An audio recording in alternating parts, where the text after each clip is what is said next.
Hey folks, tonight we're rewinding to the brutal Stone Age, when clothes were made from whatever beast you didn't die trying to catch, and survival meant constant struggle.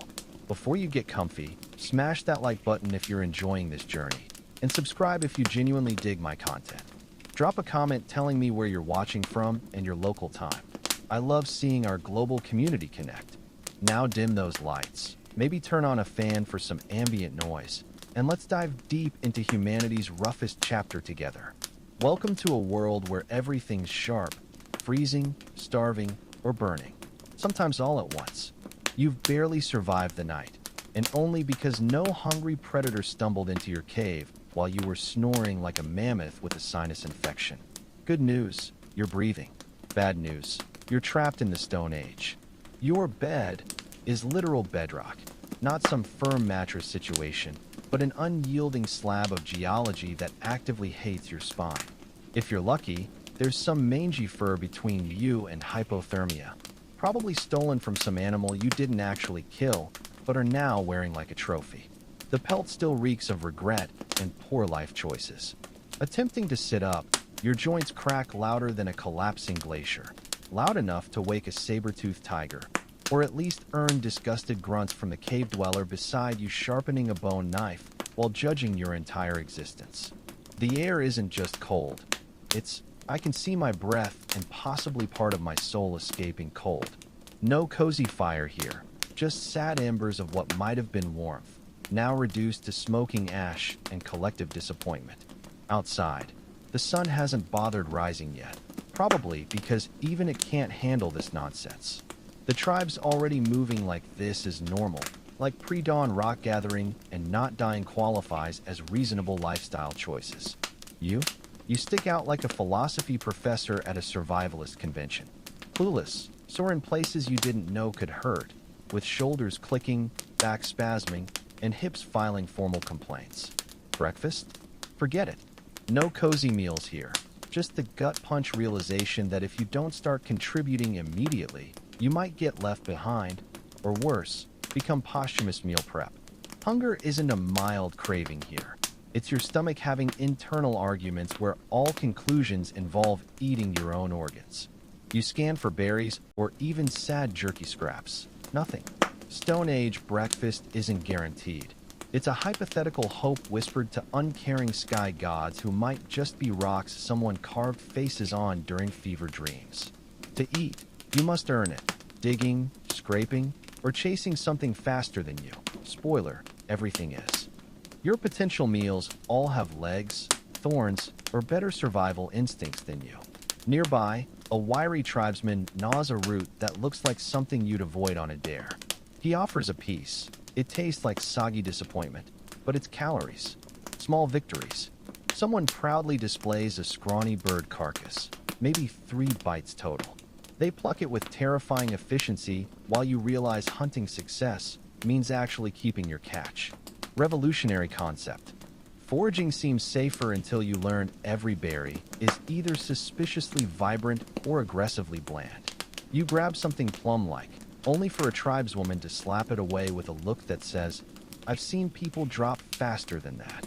So you chew bitter roots pretending it's food. Your stomach isn't fooled. It's already plotting mutiny. You're one bad decision away from permanent involuntary fasting. Want to help? Adorable. The tribe's already in motion. Someone's sharpening flint, another weaving vines into traps, or abstract art.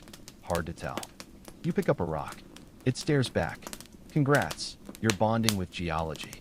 Here, tools aren't decorations. They're why anyone has teeth left. They cut, smash, dig, and occasionally settle arguments permanently. Without years of stonecraft knowledge, you're as useful as a damp leaf. You mimic a tribesman expertly crafting a blade in 3 strikes. Your attempt? The rock shatters, flinging shrapnel into your face. Now you're bleeding. But hey, you've recreated primitive surgery. A woman turns hide into cord with terrifying skill. Your attempt? The hide rebels, tying your fingers together. You've invented prehistoric handcuffs. No one explains anything. Why would they? Tool making is as natural as breathing here, and your incompetence is painfully obvious. Eventually, someone pities you with a half-finished scraper. not from kindness, but because watching you fail is slowing everyone down. You hold it wrong. They facepalm and leave. As temperatures drop further, didn't know that was possible. You attempt fire. How hard can rubbing sticks be? Step 1. Find dry wood impossible. Everything's damp or suspiciously alive. Step 2. Friction. You rub. Nothing. Rub harder. Still nothing. Eventually smoke. Then more smoke. Just enough to burn your eyes and give false hope before wind laughs at your efforts. Nearby, an elder casually makes fire like it's nothing. No drama. Just perfect flames nestled in moss like they live there. Your pile? Looks cursed. Eventually someone takes pity, rearranges your kindling with godlike ease, strikes 2 rocks, and walks off before you can thank them. You pretend this was your idea.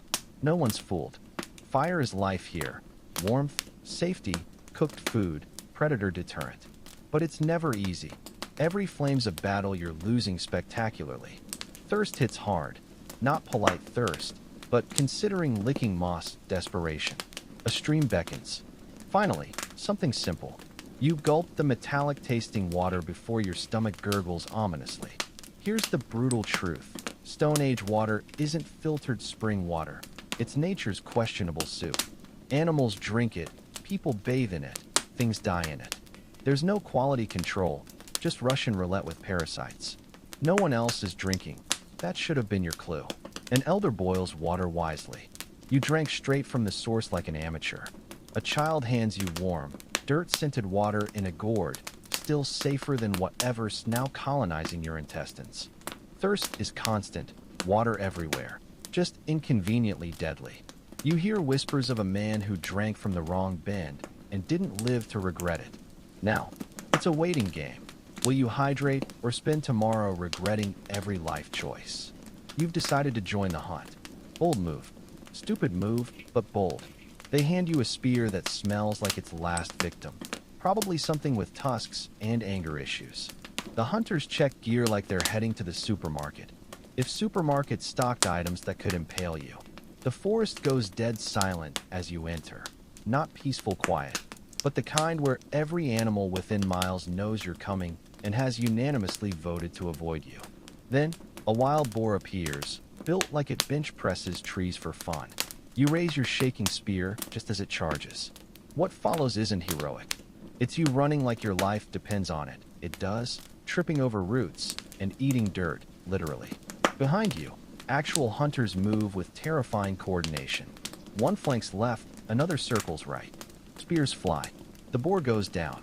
The tribe cheers while you're still face down rethinking all your life choices. Back at camp, for people drag the carcass with effort. You limp behind trying to look helpful. They hand you a strip of raw meat that tastes like regret and unfulfilled potential. This was supposed to be your triumphant moment. Instead, you've learned a vital lesson. In the Stone Age, you're not the apex predator. You're the guy who almost gets the hunting party killed. So you try foraging instead. How hard can picking plants be? You've seen leaves before. Touched a mushroom once. You're basically a botanist. The berry bush looks promising. Small, shiny, suspiciously colorful. Just as you're about to pop one in your mouth, a tribeswoman slaps your hand away like you're a toddler reaching for a knife. No explanations given.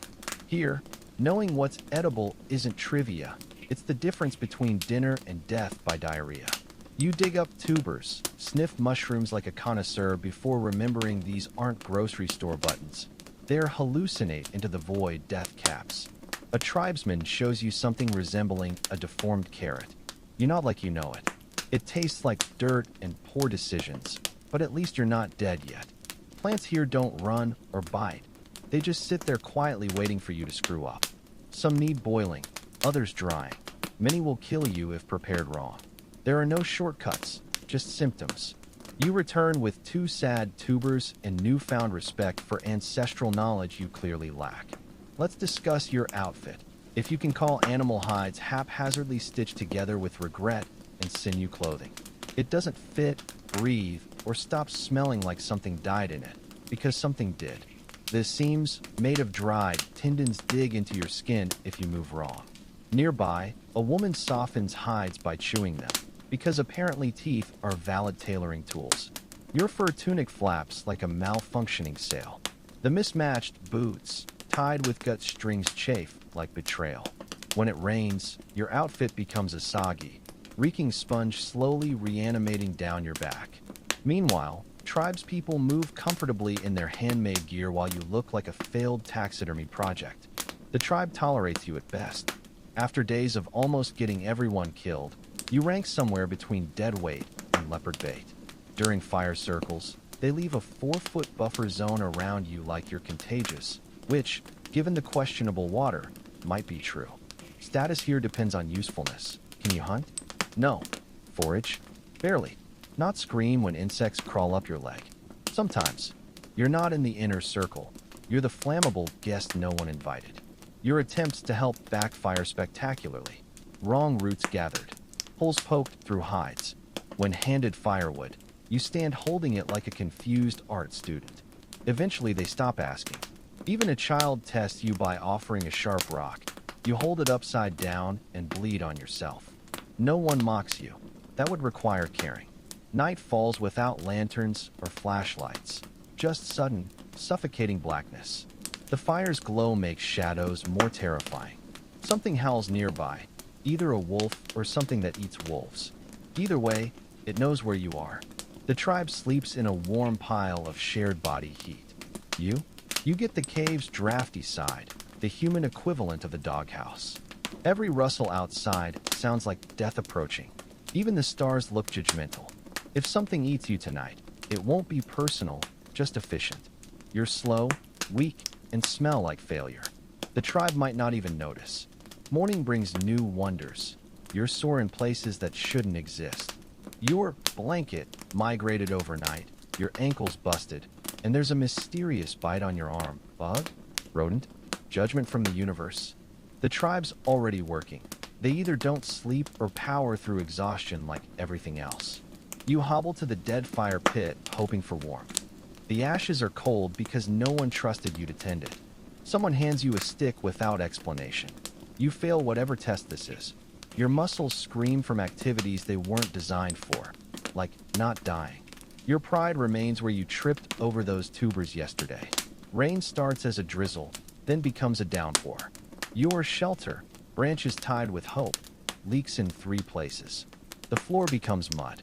A centipede strolls across your sleeping area with more purpose than you've ever had.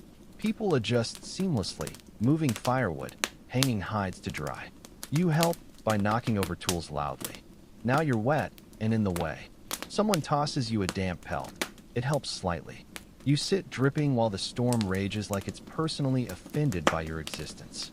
The cough starts small, just a throat tickle. By midday, you're wheezing like broken bellows.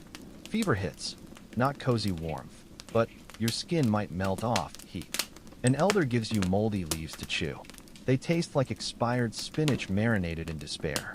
Someone suggests a steam ritual involving hot rocks in a hole. You cough, sweat, and contemplate mortality. Another smears mystery gunk on your chest. Maybe medicine, maybe punishment. Pain relief. Get real. Here you get a stick to bite and a healer's scowl. Cures here involve time, luck, or not dying fast enough. Your dreams get weird, being chased by squirrel gods, talking spears. You wake in a sweat puddle, unsure if you're getting better or entering bone pain phase 2. You accidentally bump someone, not hard, but their glare says, "I will end you." You stammer apologies. They stand, crack knuckles, and stare until your soul shrivels.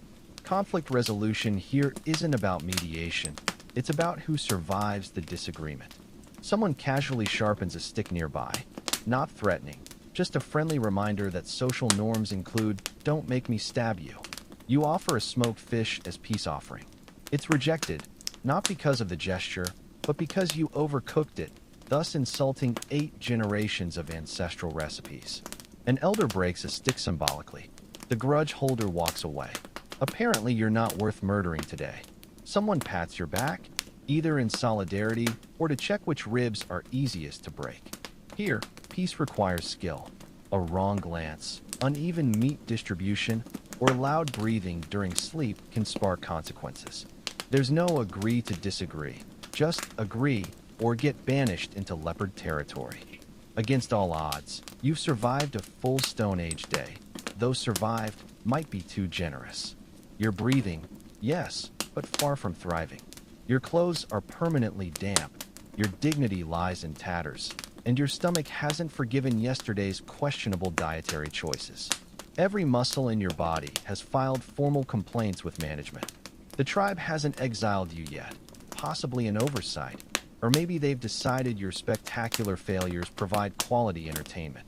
Watching you climb a tree for berries, actually wasps, gave everyone 6 minutes of bonding through shared schadenfreude. As night falls again, you sit closer to the fire than yesterday, not quite part of the inner circle, but no longer radioactive. Slowly, painfully, you're starting to understand this world's brutal rhythm. The pre-dawn wake-ups, the unrelenting sun, the constant need to prove your worth through labor. Food, shelter, respect, nothing comes freely here. Someone hands you a strip of roasted mystery meat.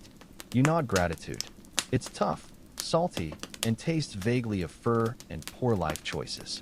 You chew with the enthusiasm of someone eating their last meal, which, statistically speaking, it might be. You still don't belong here, not really. Your modern brain keeps trying to apply supermarket logic to a world of kill or be killed. But gradually, against your will, adaptation begins. You now know fire doesn't magically happen, water is rarely a gift, and plants are basically landmines with leaves. The tribe murmurs in their gesture-heavy language. You understand none of it, but nod along like you're part of the conversation. It's the social equivalent of smiling when you miss a joke. You lie down on your patch of cold earth, wrapped in furs that smell like every forest predator's rejected leftovers. Your body screams in protest. Your self-respect left camp hours ago, but for now, nothing is actively trying to eat you. In the Stone Age, that counts as victory. You wouldn't last a day here. Technically, you just did. But let's not push our luck with a second one. The story shifts abruptly to feudal Japan, where silence and formality are never as harmless as they appear. Lord Asano Naganori of Ako, a young daimyo from western Japan, has been summoned to the shogun's palace in Edo for a delicate diplomatic mission, receiving imperial envoys from Kyoto. This is no small task. Court protocol demands perfection. Overseeing the ceremonies is Kira Yashinaka, a high-ranking official and master of rituals, also infamous for expecting bribes. Asano, however, comes from proud samurai stock where honor isn't negotiable. His face can't fake smiles. Kira notices. Kira resents this. Days pass with escalating humiliations, whispered insults, public corrections, intentional delays. The court buzzes with rumors. Kira called Asano a country bumpkin, mocked his manners, made him wait outside rooms he was supposed to host. Tension builds like steam in a sealed kettle until March 21st, 1701, when it explodes. In an Edo castle hallway, Asano draws his short sword and attacks Kira. The blade grazes face and shoulder, an insult, not a kill. But drawing weapons in the shogun's palace is unforgivable, regardless of provocation. Justice comes swiftly and brutally. Within hours, the shogunate orders Asano to commit seppuku by sunset. His lands are confiscated, his retainers cast out, his family disgraced. The cruelest cut? Kira walks away untouched, unpunished, victorious. But this isn't where the story ends. Among Asano's now masterless samurai, his ronin, is Oishi Kuranasuke. While the world moves on, Oishi begins plotting with glacial patience. This isn't just revenge, it's a test of Bushido, the warrior's code. And it's only beginning. Asano's death should have been the end. His house dissolved, his men scattered, the shogun's decree clear, no vendettas. Kira remains protected by law. Case closed. But outside the palace, the samurai code tells a different story. Oishi Kuranasuke, Asano's chief retainer, doesn't weep or rage. He bows, disperses the Ako samurai, and obeys outwardly while waiting inwardly. The ronin scatter strategically. Some become merchants, others monks, a few even beggars. The world believes they've moved on, that their loyalty died with their lord. Beneath the surface, a plan coils tighter. Oishi knows the shogunate watches closely. Revenge against Kira would mean execution, so he plays the perfect fool, moves to Kyoto, drinks publicly, gambles openly, frequents courtesans. For over a year, he crafts an image of a broken man drowning in disgrace.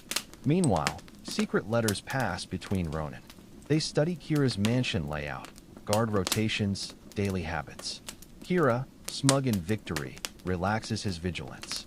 His enemies have vanished, their names meaningless now. This is exactly what Oishi wants. Because behind the drunken facade is a mind sharper than any blade. This isn't just about killing. It's about sending a message that will echo through Japanese history.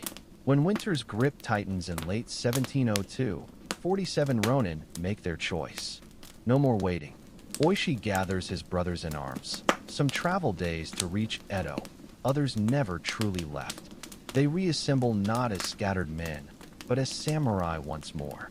Not for pay or restored honor, but for duty that transcends death itself. The plan is meticulous. Each man has a role. This isn't a brawl, but a precision operation. They forge silent weapons, craft lightweight winter armor, even prepare fake fire brigade uniforms as disguise. Kira's mansion is a fortress. High walls, dozens of guards, multiple gates. But after a year of study, the Ronin know it intimately. Guard patterns, servant routines, structural weaknesses, all memorized. Oishi ensures his family's safety first, divorcing his wife and sending his children away. He knows the cost. Even if successful, they'll all be sentenced to death. Bushido offers no room for personal safety when honor is at stake. On December 14th, January 30th, 1703 by Western calendars, under a winter moon, they move. Snow muffles footsteps, nature's perfect accomplice. The Ronin split into two teams, front and rear assaults. A signal coordinates their attack. The assault begins with terrifying efficiency. Oishi's team breaches the main gate with a battering ram before guards react. The rear team scales walls, dispatching sentries with practiced ease. Kira's household panics. Guards scramble half-dressed, servants scream, lanterns flicker too late. The Ronin move like shadows, cutting down resistance but sparing non-combatants, shouting that only Kira is their target. Oishi's 16-year-old son Chikara fights beside his father. For all Bushido's poetry, this is visceral, steel on flesh, blood steaming in cold air, swords slipping on icy tiles. They comb the mansion, but Kira's vanished. Then, a discovery. In a garden shed, beneath charcoal and straw, trembles a man in plain robes. He won't identify himself, but bears Asano's scar on his face. Oishi offers the dagger, die with honor by seppuku. Kira freezes, unable. The man who destroyed a clan with bureaucracy can't face steel. Oishi bows once. Then justice arrives. They take Kira's head, wrap it carefully, and march solemnly through snowy Edo streets in full armor. At Sengakuji Temple where Asano rests, they wash the head, place it before his grave, and pray. Their mission complete, their fate sealed, they wait. Dawn breaks over a stunned city. Word spreads like wildfire. Kira Yashinaka dead, slain by 47 Ronin, who then walked openly to their lord's grave. They make no attempt to flee, simply kneel and await judgment. The public reaction splits. Some call them heroes, others criminals, none cowards. The shogunate faces an impossible dilemma. Revenge killings are illegal, yet the people see living embodiments of samurai virtue. For weeks, authorities deliberate while the Ronin wait at Sengakuji, tending Asano's grave. This isn't just about punishment. It's about Bushido's soul versus law and order. The verdict comes, honorable death. The Ronin won't be executed as criminals, but permitted seppuku, ritual suicide befitting samurai. On February 4th, 1703, 47 men dress in white death robes. One by one, they kneel, cut their abdomens, and are mercifully decapitated by seconds. Even young Chikara dies without hesitation. They're buried beside Asano at Sengakuji, their graves still there today, visited by pilgrims 3 centuries later. In death, They achieved what life couldn't. They became eternal. The tale doesn't fade. Within weeks, kabuki plays emerge, initially banned, then reborn under different names. Woodblock prints circulate, showing key moments. The paradox fascinates. Were they criminals or paragons? Tokugawa officials try suppressing the story, fearing copycats. But it's too late. The 47 Ronin become Japan's defining legend of loyalty versus law. Generations debate their legacy. University professors still argue both sides. But the public verdict remains clear. These men embodied Bushido's purest form. Oishi left no manifesto, just a razor-sharp question carved in history. What do you serve, and what are you willing to pay for it? The Ronin answered not with words but time, silence, and finally their lives. They obeyed a dead man, broke laws to keep promises, and in doing so became more than samurai. They became Japan's moral mirror, forcing every generation to ask, would I have followed? Would I have had courage to stop? Ancient Egypt elevated cats beyond mere pets into the realm of the sacred. Harming one wasn't just socially unacceptable, it flirted with cosmic disaster. Legal punishments could be severe, and mob justice wasn't uncommon. When a household cat died, families shaved their eyebrows in ritual mourning, a gesture typically reserved for human relatives. This reverence stemmed from religion. The goddess Batet, daughter of Ra, began as a fierce lioness deity before evolving into a protective cat goddess representing home, fertility, and music. Her temples overflowed with offerings, jewelry, perfumes, and most importantly, living cats who roamed freely as her earthly manifestations. Archaeologists have uncovered massive cat cemeteries near Bastet's primary temple at Bubastis. Thousands of mummified felines rest there, some buried with jewelry, others carefully preserved with resins. This wasn't casual pet keeping, it was sacred industry. Cats were bred for religious purposes, sometimes ritually sacrificed to serve their goddess in the afterlife. The symbolism ran deep. Cats hunted snakes, Ra's eternal enemies. A cat killing a serpent wasn't pest control, it was cosmic warfare. Their sunbathing habits and inscrutable expressions read as divine mysteries to Egyptian eyes. Foreigners found this baffling. Greek historian Herodotus noted Egyptians would riot over harmed cats, and Persians allegedly used cats as living shields during battles, knowing Egyptians wouldn't attack. On Crete, bulls dominated not pastures but palaces. The Minoans didn't just respect bulls, they ritualized them in spectacular fashion. The famous bull-leaping frescoes at Knossos show acrobats vaulting over charging bulls, likely sacred ceremonies rather than mere entertainment. Both men and women participated in these death-defying dances, interacting with bulls rather than killing them. The bull symbolized cosmic power. Its horns mirrored crescent moons, its roar echoed thunder. The legendary Minotaur, half-man, half-bull dwelling in a labyrinth, may have roots in these rituals. Unlike later Greek bullfights emphasizing domination, Minoan bull-leaping suggested harmony between human and beast. In Mesoamerican jungles, jaguars ruled through mystique rather than size. To the Maya, Olmecs, and Aztecs, these spotted predators were shape-shifting gods traversing worlds. Their night-hunting prowess made them underworld guides in cultures where darkness represented the unknown. The Olmecs carved colossal stone heads with feline features, while Maya kings draped themselves in jaguar pelts to channel their power. The Aztec jaguar warriors dressed in full pelts with snarling masks, believing they became jaguars in battle. Some gods, like the jaguar god of the underworld, embodied death's duality, feared yet necessary. India worshipped elephants as Ganesha, the elephant-headed remover of obstacles. According to legend, he was created when Shiva beheaded a boy and restored him with an elephant's head. Beyond myth, real elephants symbolized kingship. Their armored presence in battle signaled divine favor.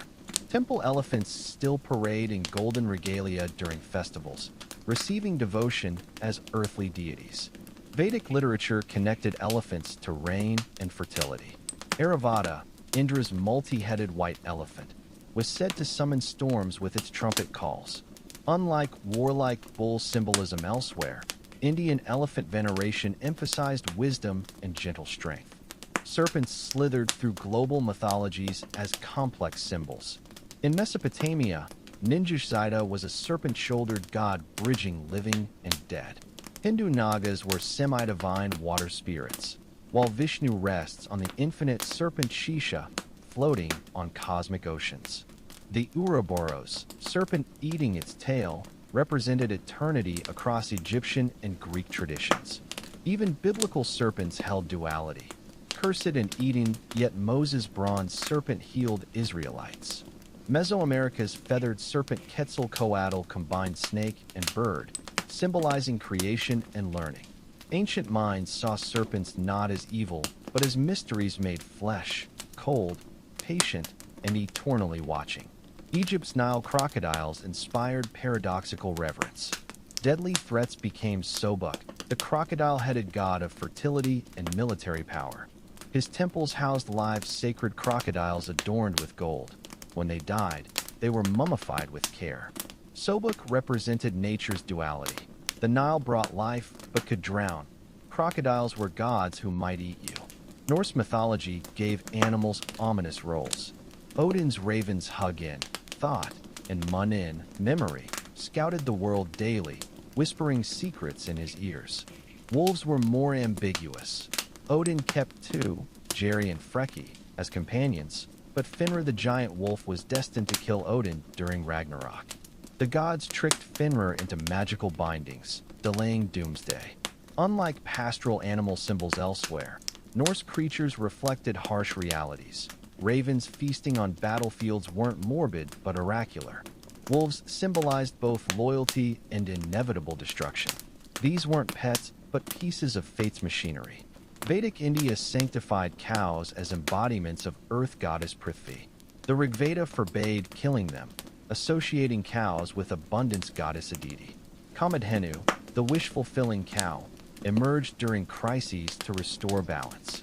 Unlike sacrificial bull traditions, cow veneration emphasized nurturing.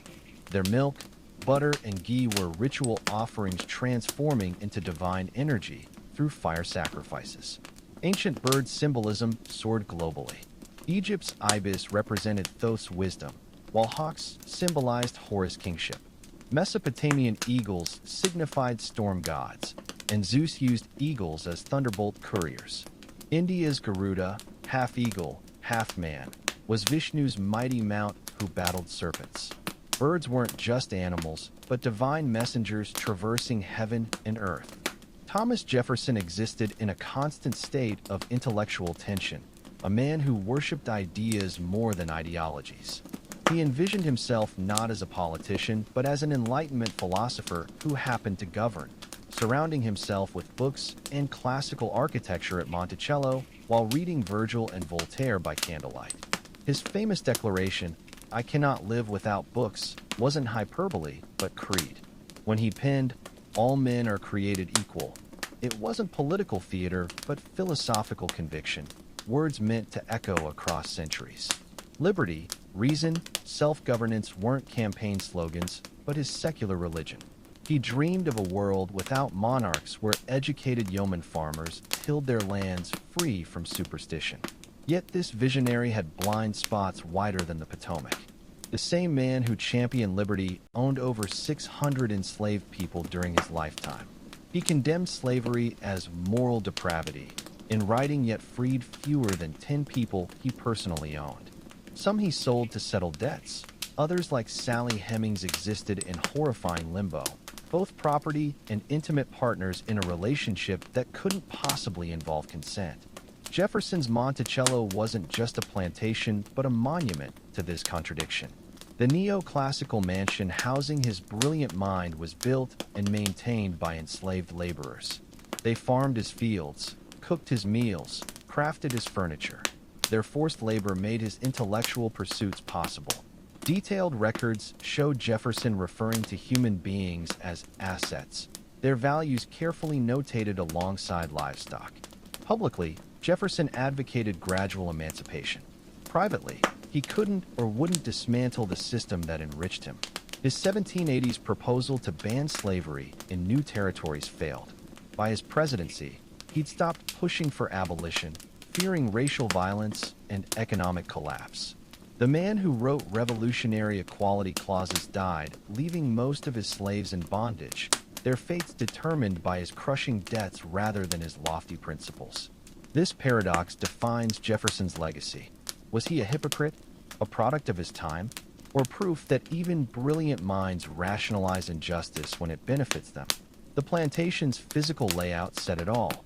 His airy study where revolutionary ideas took shape sat directly above a windowless slave quarters. Before presidency came Jefferson the architect, not just of buildings, but of America's ideological blueprint. Fresh from writing the Declaration, he returned to Virginia determined to reshape its legal foundations. He attacked primogeniture laws favoring eldest sons and disestablished the Anglican Church, believing merit should outweigh birthright. As wartime governor, he learned governance's gritty realities when British troops invaded Virginia in 1779. Critics later mocked his flight from advancing redcoats, but Jefferson wasn't a soldier. His battles were legislative. In France during the 1780s, he absorbed Enlightenment ideas while condemning European aristocracy over exquisite dinners. Returning to America, he clashed violently with Alexander Hamilton. Their feud wasn't personal, but philosophical.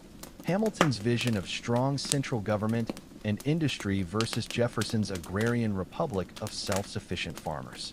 Their arguments birthed America's first political parties, with Jefferson distrusting cities as sores on the body politic. The irony? Jefferson embodied the elite he claimed to oppose, a wealthy slave owner who distrusted banks while living on credit, praising common farmers from his hilltop mansion. Yet his early work established America's ideological DNA: liberty, secularism, and the radical notion that reason could be codified into law. Jefferson's 1801 inauguration marked America's first partisan power transfer, his Revolution of 1800. Eschewing pomp, he walked to the Capitol in plain clothes, envisioning a minimalist presidency. Yet his actions would dramatically expand federal power. The Louisiana Purchase, 1803, doubled U.S. territory for $15 million, an unconstitutional act Jefferson justified through necessity. His ideal of yeoman farmers spreading westward came at costs: native displacement, slavery's expansion, and federal authority over new lands. The Lewis and Clark Expedition, 1804 to 2006, symbolized Jefferson's vision: scientific exploration serving territorial ambition. For a small government advocate, Jefferson wielded executive power aggressively when it suited his empire of liberty vision. The seeds he planted, territorial growth, federal authority, slavery spread, would bloom into future crises. His presidency proved governing often requires compromising principles. Monticello's beauty masked brutality. Jefferson's academical village, designed for the University of Virginia, promoted secular education while his slaves maintained it. He invented labor-saving devices, but couldn't envision an economy without forced labor. Even his scientific farming innovations relied on enslaved expertise he never acknowledged. Jefferson's religion blended Enlightenment deism with radical skepticism.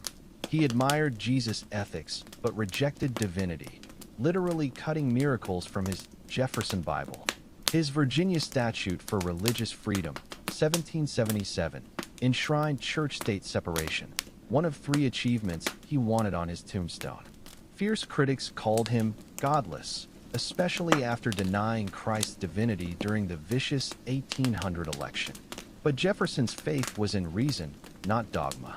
He prayed not to an interventionist God, but to what he called the infinite, writing privately about nature's God, while designing America as a secular republic. Retirement brought no rest. Deep in debt, Jefferson founded the University of Virginia, 1819, designing its rotunda as a temple of knowledge without religious requirements. His final years saw an extraordinary reconciliation with John Adams. Their bitter political rivalry transformed into a philosophical correspondence totaling over 150 letters. These letters, touching on politics, aging, and revolution, became intellectual monuments. The former enemies debated everything from aristocracy to zoology, finding common ground in their revolutionary ideals while disagreeing passionately. Their friendship, renewed through letters, outshone their political battles. On July 4th, 1826, America's 50th anniversary, both founders died hours apart. Jefferson's last words reportedly asked, "Is it the 4th?" Adams' final utterance, "Thomas Jefferson survives." The poetic timing cemented their legend. Jefferson's tombstone lists 3 achievements: authoring the Declaration, writing Virginia's Religious Freedom Statute, and fathering UVA. Notably absent, his presidency. He wanted to be remembered for ideas, not power. Yet history judges him complexly. The man who declared human equality on people. The small government advocate made the Louisiana Purchase. The architect of liberty built a system denying it to hundreds. His words inspired abolitionists and civil rights movements, even as his actions perpetuated oppression. Modern Monticello now tells fuller stories of Sally Hemings' family, of enslaved craftsmen like John Hemings who built Jefferson's mansion. The Sage of Monticello emerges not as marble hero but flawed visionary, a man who changed the world while failing to change himself. Dawn breaks cold and cruel. You wake not to an alarm, but to the ache of stone pressing into your ribs. Your bed, a shallow depression in the cave floor where generations have worn the rock smooth. The fire's last embers glow faintly. Someone has kept vigil through the night, feeding the flames in shifts. You stretch and immediately regret it. Your back pops like splitting wood, your knees protesting like rusted hinges. Morning rituals are brutally simple. You scrape sleep crust from your eyes with grimy fingers, then use those same fingers to scoop water from the leather pouch hanging near the cave entrance. It tastes of moss and yesterday's sweat. There's no bathroom, just a designated trench downhill where the whole tribe does their business. You relieve yourself while scanning the tree line for movement. Predators love ambushing the vulnerable. Breakfast isn't guaranteed. Today there's half a roasted hare left from last night. Cold, greasy, and chewy as old leather. You gnaw at it while watching the children practice flint knapping. Their small hands struggle to strike sparks, but failure means hunger, so they persist. The tribe's elder, her face a roadmap of scars and wisdom, shows them again how to angle the stone just so. Your tools would make a modern carpenter weep. A hand axe with a chipped edge, a spear whose shaft is slightly warped, a digging stick worn smooth from years of rooting through dirt. You test the axe's heft. It's heavier than it looks. The stone head lashed tightly with sinew that still smells faintly of the deer it came from. The day's work begins with silent efficiency.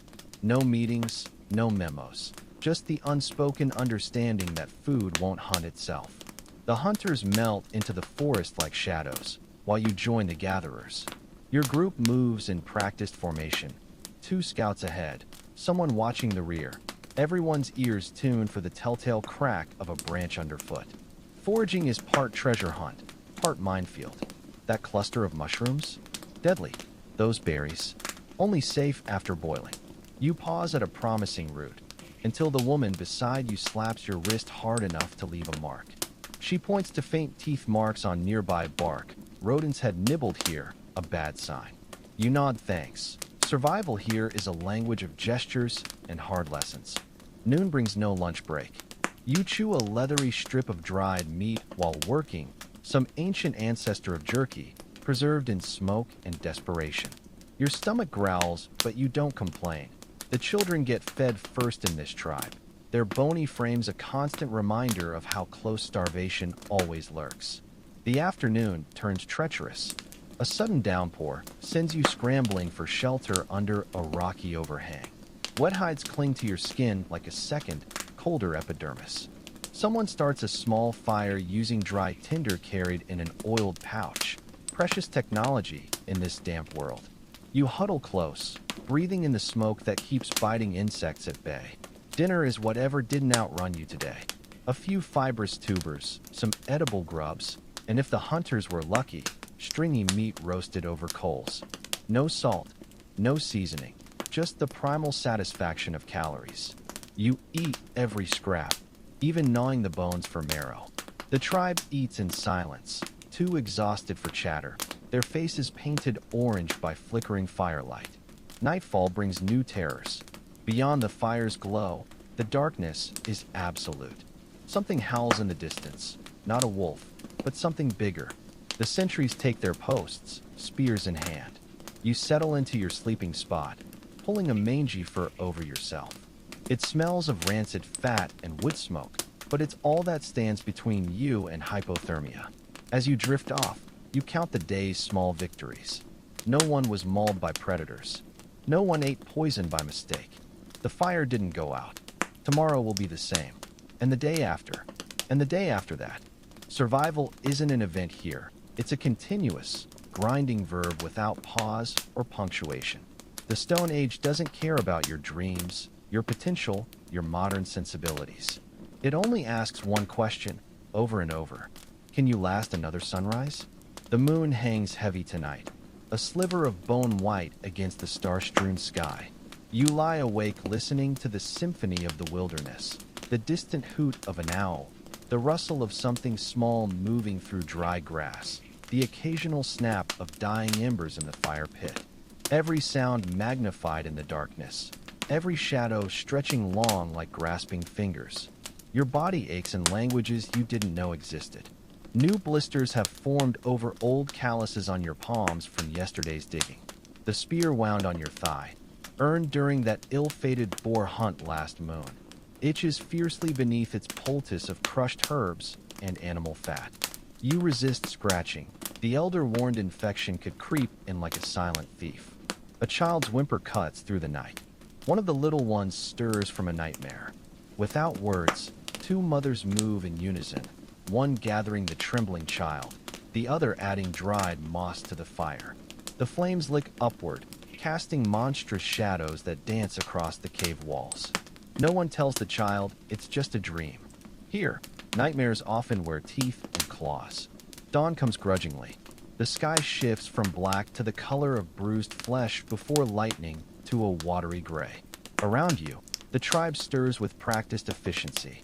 Sleeping furs are rolled, tools gathered, yesterday's leftover roots divided with ceremonial fairness. The air smells of damp earth and wood smoke, a scent that will cling to your hair and skin until the end of days. Today is toolmaking day. The master flint knapper, a man missing 2 fingers on his left hand, kneels by a pile of chert nodules. You watch as he strikes one stone against another with precise violence.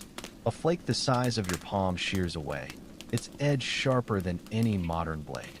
He hands it to you handle first. Even this simple act is a lesson in survival. Sharp edges face outward, always. The rhythm of stone on stone becomes hypnotic. Strike, assess, strike again. Your hands learn what your mind cannot explain, the exact angle needed to fracture the rock, just so.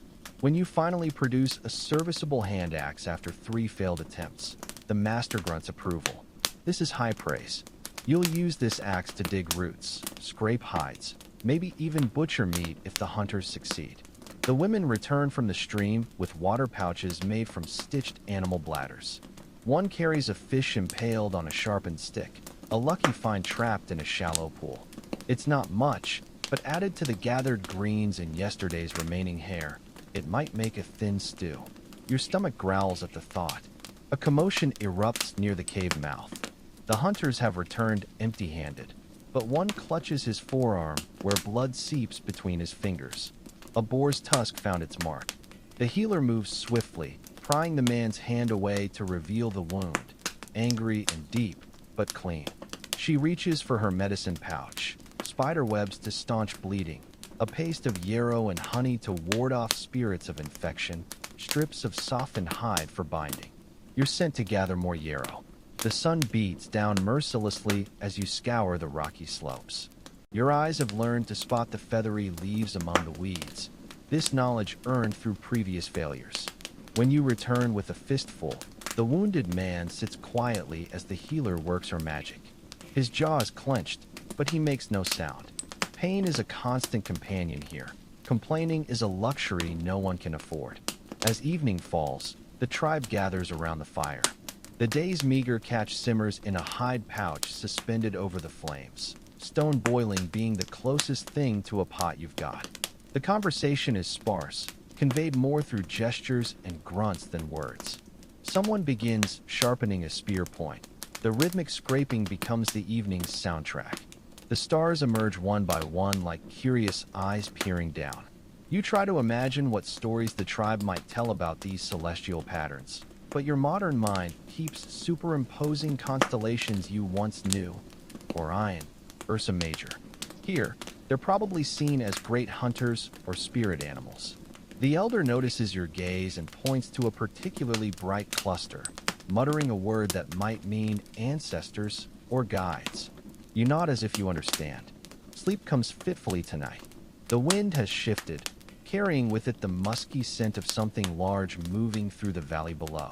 The sentries tense, their hands tightening on spears. You clutch your hand axe, pitiful defense against whatever prowls out there, and pray to gods you don't believe in that morning comes swiftly. In this world between worlds, you're neither fully tribesperson nor modern human. You know too much to accept their explanations. That illness comes from angry spirits. That thunder is the sky god's wrath. Yet you're helpless without their hard-won knowledge. Which plants heal, how to track game, when to abandon a campsite. The fire pops suddenly, sending up a shower of sparks. A child giggles at the display, momentarily forgetting the darkness beyond. You smile too, recognizing this universal human truth. Even in the Stone Age, even facing daily survival, we still find wonder in dancing lights against the night. Tomorrow will bring new challenges. A cache of nuts to uncover before the squirrels do. A potential flint source to scout near the western ridge. The endless, unrelenting work of staying alive. But for now, there is only this moment. The fire's warmth, the tribe's quiet presence, the distant howl of something you hope remains distant. The Stone Age doesn't do comfort, but it offers something perhaps more valuable, the crystalline clarity of purpose. Survive. Help others survive. Repeat. The first frost comes like a thief in the night. You wake to find the world transformed, every blade of grass wearing a crystalline sheath, your breath hanging visible in the pre-dawn air. The tribe moves with renewed urgency today. Winter isn't coming. It's here, breathing down your necks with its icy breath. Morning chores take on desperate significance. The children are sent to gather the last autumn nuts still clinging to branches.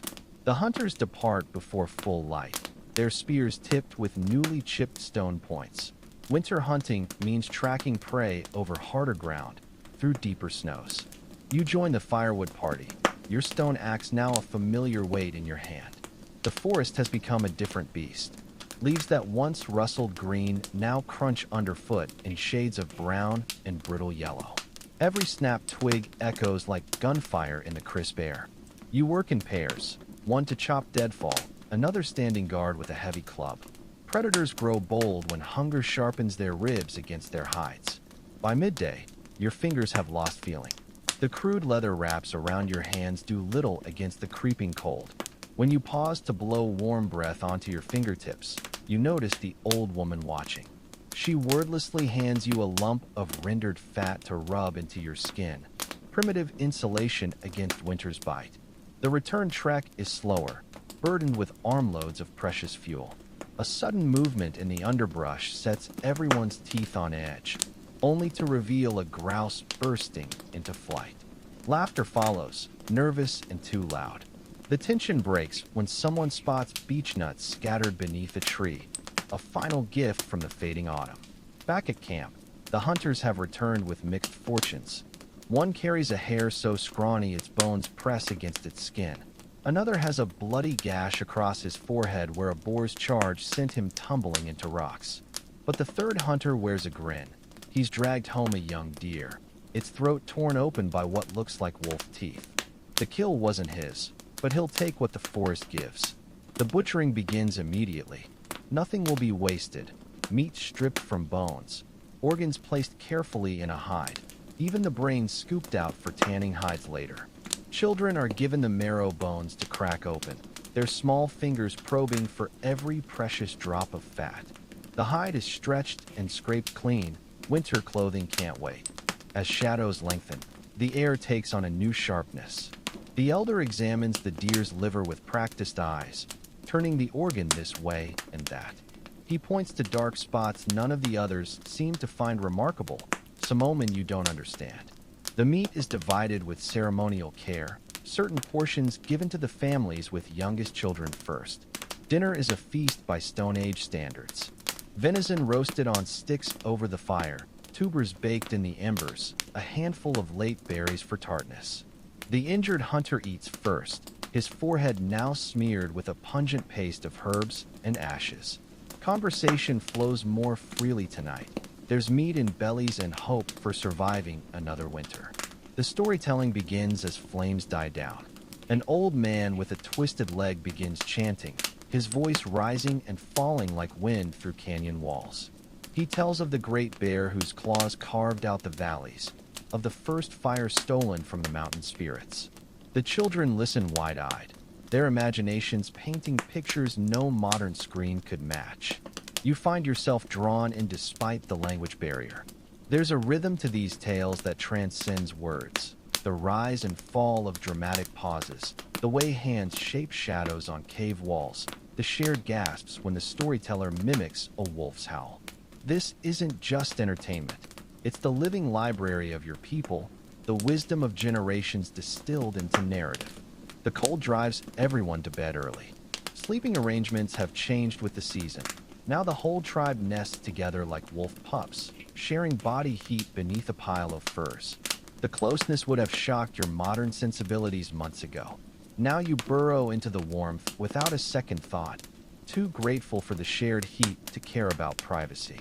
In the darkness, the coughing starts. First one, then another, the dreaded winter sickness creeping in. The healer moves between sleepers, administering sips of bitter tea brewed from pine needles and some root you don't recognize. A child's fever breaks with her touch, an old man's rattling breath steadies.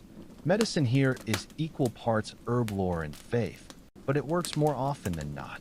You lie awake listening to the night sounds, the wind whistling through bare branches, the occasional snap of frost-expanding rock, the steady breathing of tribes mates around you.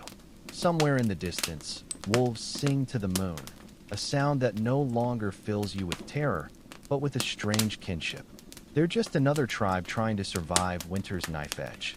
Dawn will come colder still. There will be frozen streams to break open for water, hides to scrape and stretch, weapons to mend. The deer's gift won't last forever, perhaps 3 days if rationed carefully. But for tonight, stomachs are full, the fire burns bright, and the stories linger in your mind like the taste of roasted meat on your tongue. This is the Stone Age's secret truth. Life isn't just brutal survival. In stolen moments between the grind of existence, there is art in the flint knapper's perfect strike, music in the storyteller's chant, love in the way a mother shares her portion with a sick child. Humanity didn't wait for civilization to begin living. We've always carried beauty and terror together, two sides of the same flint blade. The world has turned white overnight. You blink against the blinding glare as you crawl from the shelter. Real snow, not just frost, coating every surface in thick, pillowy layers. The children erupt in gleeful shouts, their bare feet leaving dark prints in the pristine surface until a scolding mother herds them back to wrap their legs in rabbit fur. Winter has truly arrived. The river that yesterday burbled freely now wears a lid of ice thick enough to support your weight. The hunters test it cautiously, then lead the way across, their spears now serving as walking sticks against the slick surface. You follow, heart pounding, imagining the black water waiting hungrily beneath the glassy surface. Breath comes in visible puffs today. Your lungs burn with each inhalation, the cold air sharp as flint in your chest. The crude winter wrappings, layers of poorly tanned hides tied with sinew, itch terribly but keep the worst chill at bay. Someone hands you a strip of leather to wrap around your forehead, You learn quickly how ears can ache with cold. The hunting party moves like ghosts through the snow-laden trees, their silhouettes blurred by falling flakes. Every sound is muffled, every movement deliberate. The lead hunter pauses suddenly, crouching to examine tracks. A deer, maybe, or something more dangerous. His hand signals speak volumes. Stay low. Stay silent. Follow. Hours pass in tense stillness. Your muscles cramp from kneeling in snow, but you dare not shift position. Just as despair begins creeping in, a whistle cuts the air, the signal.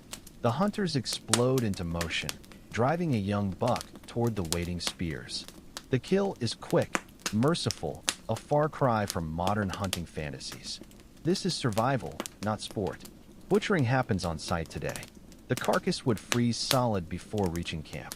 Steam rises from the deer's innards as skilled hands separate meat from bone with flint tools. Nothing is wasted. Intestines carefully coiled for later use. Tendons set aside for cordage. Even the eyes removed as delicacies for the elders. Blood is collected in a folded leaf, precious iron for the coming lean months. The return to camp feels triumphant.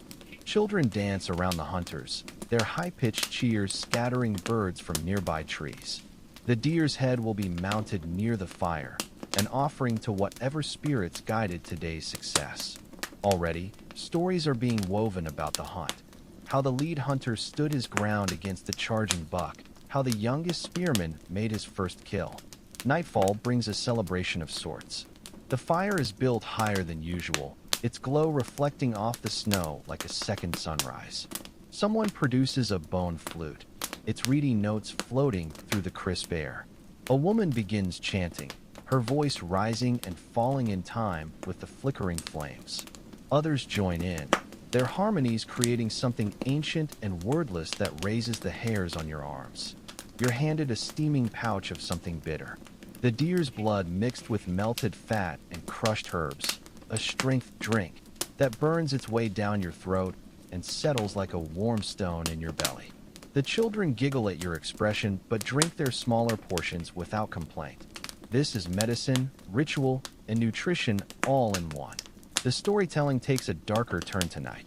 The elder speaks of winters past, of the great hunger when snows lasted 6 moons, of the frozen year when the river stayed iced over until summer. His words aren't meant to frighten, but to prepare, a reminder that today's plenty must be measured against tomorrow's uncertainty. The deer meat is divided carefully, most of it destined for the drying racks above the fire. As the night deepens, a new sound emerges, the rhythmic scraping of antler on stone. The tribe's best toolmaker works by firelight, turning a bone fragment into something delicate and deadly. A sewing needle, you realize, its eye painstakingly drilled through solid bone. His wife tests the point against her thumb, then begins stitching new winter boots from yesterday's deer hide. You're given your own task, turning a pile of damp reeds into cordage. The technique is simple but frustrating. Twist fibers together against your thigh, add new strands gradually, maintain even tension. Your first attempts unravel pathetically, but the woman beside you, her fingers moving like independent creatures, patiently demonstrates again. This cord will be fishing line, snare wire, lashing for shelters, lifelines in the frozen months ahead. The cold creeps in as the fire burns low. People begin retreating to the shared sleeping hollow, their breath forming clouds in the moonlight. You pause at the cave mouth, looking back at the snow-quiet world outside. The tracks of today's hunt are already vanishing under fresh powder, nature's way of reminding you that all victories here are temporary. Sleep comes fitfully in the overcrowded shelter. The air is thick with the scent of unwashed bodies, smoked hides, and the faint metallic tang of blood from today's butchering. Someone snores. A child whimpers from a nightmare. Outside, the wind picks up, howling through the narrow canyon like a living thing testing your defenses.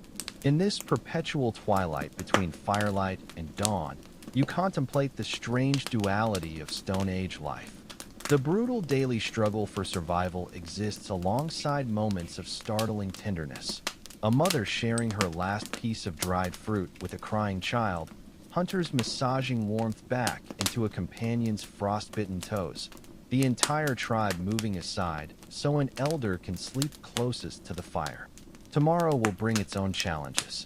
Checking the ice fishing lines set at dawn, rendering the deer fat into usable tallow, enduring another round of snowshoe making lessons. Your feet still bear the scars from last time. But tonight, there is full bellies and shared warmth, the quiet satisfaction of having prepared well for winter's wrath. The Stone Age doesn't promise safety or comfort, but in moments like these, it offers something perhaps more valuable: the unshakable knowledge that you belong to something greater than yourself. A chain of survival stretching back to the first fire makers and forward to generations yet unborn. The world smells of wet earth and new growth. You wake to a steady dripping sound, icicles surrendering to the sun's warmth at last. Winter's grip is breaking.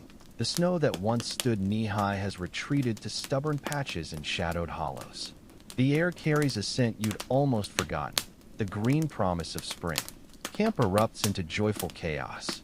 Children splash through meltwater streams, their winter-wrapped legs suddenly unbound and clumsy with newfound freedom. The elders stand straighter today, their joints no longer creaking with cold. Even the dogs seem livelier, sniffing at the thawing ground with renewed purpose. The hunters prepare for the first spring hunt with ritual care. Spears are fitted with fresh stone points, their shafts smoothed with sandstone. Someone produces a precious lump of red ochre, ground into paste and carefully daubed on each hunter's face in swirling patterns. This isn't decoration. It's camouflage and ceremony intertwined. You're assigned to the gathering party today. The women move with purpose, their eyes scanning the bare ground for the first edible greens. Your fingers brush against something fuzzy, catkins from a hazel shrub, their pollen-rich buds a vital early food source. Nearby, someone digs up a tangle of roots with her digging stick, last year's growth, still edible if somewhat woody. The forest sounds different now. Birdsong fills the air where only wind howled for months. Squirrels chase each other through budding branches, their winter lethargy replaced by mating frenzy. You pause to watch a woodpecker hammering at a rotten trunk, nature's own flint knapper at work. By midday, your basket overflows with spring's bounty. Tender dandelion leaves, bitter but vitamin-rich. Wild onions with their pungent white bulbs. A lucky find, a cache of last autumn's acorns, hidden by squirrels and forgotten. The mood is lighter on the return trek. Someone starts a rhythmic chant about the earth waking from sleep. Simple words repeated until others join in. Even your clumsy attempts earn smiles rather than scolding. Hunger still gnaws at your belly, but it's a different kind of hunger now, one tempered by hope rather than desperation. Back at camp, the hunters have returned victorious. A young elk lies sprawled by the fire pit, its sides still heaving with final breaths. The kill is fresh enough that steam rises in the cool air as the butchering begins. You're handed a section of intestine to clean, a messy task, but someone's got to do it. These will become storage pouches for the coming months. The evening feast feels like a rebirth. Fresh meat sizzles on flat stones near the fire, its rich aroma mixing with the earthy smell of roasting roots. Someone has unearthed a clay pot buried all winter, now filled with a stew of elk meat, wild garlic, and last autumn's dried mushrooms. The flavors explode on your tongue. After months of chewing leathery preserved meat, this tastes like salvation. As darkness falls, the tribe gathers not for survival talk, but for something rarer, planning. The elder traces maps in the dirt with a stick, showing where the spring floods usually run highest, where the berry bushes thrive, where the flint deposits lie. This is the time of decisions. Will they return to last summer's camping grounds or seek new territory? The debate is lively, punctuated by gestures and occasional laughter. You're handed a newly tanned hide and a bone needle. Spring means new clothing, and everyone must contribute. The stitches are crude but strong, running stitches that will hold through another year of hard use. Around you, others work on more specialized tasks. Carving antler into fishhooks, weaving reeds into baskets, twisting plant fibers into nets. The night air carries the first true warmth you've felt in months. People linger outside the shelter, faces turned toward the emerging stars. Someone points out a constellation, not Orion or Ursa Major as you know them, but the great reindeer, its antlers spread across the sky. The stories told tonight are different too. Not winter's cautionary tales, but spring's promises of abundance and new beginnings. Sleep comes easily for once. The winter furs feel almost too warm now, their musky scent mingling with the fresh smells of thawing earth drifting through the shelter entrance. Your body aches less tonight, whether from improved nutrition or simply the psychological lift of surviving winter, you can't say. Dawn arrives with a chorus of birdsong. The camp stirs earlier now, daylight stretching longer each morning. Today's task is monumental. The seasonal migration begins. Belongings are packed into hide bundles, tools carefully wrapped, the last embers of the winter hearth scattered ceremonially. Children dart about, collecting favorite stones and feathers as souvenirs of this winter home. The procession moves slowly at first. Elders lead the way, their steps measured but sure. The hunters range ahead, scouting for danger and game. You're somewhere in the middle, carrying a hide bundle that digs painfully into your shoulders. No one complains. This annual journey is etched into tribal memory, as natural as geese flying north. The landscape transforms before your eyes. Snow gives way to mud, then to patches of brave green shoots. Streams swollen with meltwater must be forded carefully, the current stronger than it looks. At one crossing, a child slips and is swept away momentarily before 3 adults plunge in after her. The rescue is swift, the aftermath loud with scolding and relieved laughter. By midday, you crest a ridge and see it, the summer valley. Lush even now, with the river glinting in the sunlight and stands of young trees dotting the meadows. A collective sigh runs through the group. This is why they endured winter, for this promised land of fish and fruit, of long days and full stomachs. Camp is made with practiced efficiency. The winter shelter's dark confines are replaced by open-air arrangements, sleeping hides spread beneath rock overhangs, work areas organized around central hearths. Someone has already found the first strawberries of the season, their tiny red hearts bursting with sweetness. As evening falls on this new summer home, you realize something has shifted in you. The modern world's comforts feel distant now, like someone else's dream. Your hands are calloused, your skin weathered, your reflexes honed by constant vigilance. You know which plants heal and which kill, how to start a fire without matches, when to run and when to stand your ground. The Stone Age hasn't just tested you, it has remade you. Not into some romanticized noble savage, but into what humans were for millennia. Resilient, adaptable, deeply connected to the Earth's rhythms. You've learned that civilization isn't about technology, but about people. The shared struggle, the hard-won knowledge passed hand to hand, the unbreakable bonds forged in survival's crucible. Tomorrow will bring its own challenges. Building proper summer shelters, scout the berry patches, repair winter-damaged tools. But tonight, there is only this moment. The smell of roasting fish on the fire, the sound of children splashing in the shallows, the feeling of belonging to something ancient and true. The Stone Age didn't just teach you how to survive. It showed you what it means to be human.